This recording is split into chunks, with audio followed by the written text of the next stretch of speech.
पुरानी हवेलियां अक्सर अपने अंदर कुछ ऐसे रहस्य छिपाए होती हैं जिन्हें जानने की कोशिश इंसान को बहुत भारी पड़ सकती है। ऐसी ही एक पुरानी हवेली एक छोटे से गांव की सीमा पर खंडहर में तब्दील हो चुकी थी। गांव वाले उसे दिन में भी पास जाने से डरते थे, क्योंकि कहते थे कि वहां रात के अंधेरे में अजीब सी चीखें और फुसफुसाहटें सुनाई देती थीं। हवेली का इतिहास कोई नहीं जानता था, लेकिन एक बात सबको पता थी। उस हवेली में नीचे की ओर जाने वाला एक तहखाना था, जो अब जंग लगे भारी लोहे के दरवाजे से बंद था। राजन, जो शहर से कुछ दिन के लिए अपने नाना नानी के गांव आया था, बहुत ही साहसी और जिज्ञासु लड़का था। उसे गांव के भूत प्रेतों की कहानियां बस अफवाहें लगती थीं। जब उसके दोस्तों ने हवेली और तहखाने की बातें बताई, तो वह उसी वक्त तय कर बैठा कि वो इस रहस्य से पर्दा उठाएगा। अगली शाम जब सूरज डूब रहा था और गांव के लोग अपने अपने घरों में कैद हो चुके थे, राजन चुपके से हवेली की ओर निकल पड़ा।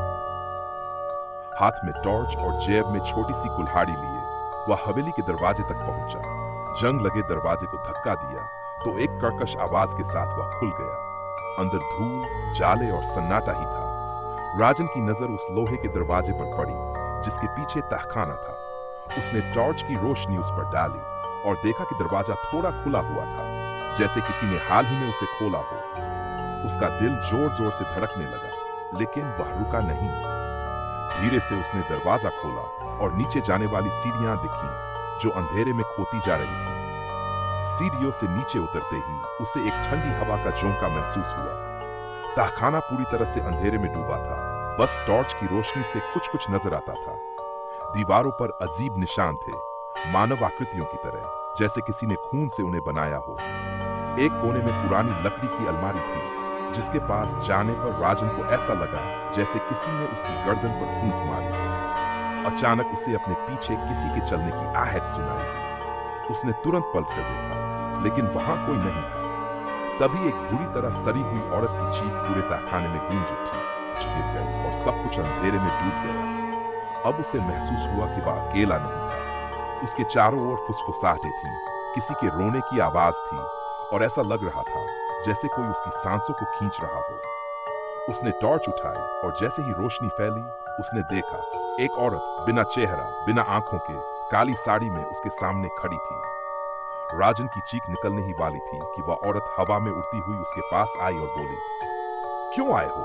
मेरा चैन क्यों छीना? राजन कांपने लगा, पर उसने साहस कर पूछा, तुम कौन हो?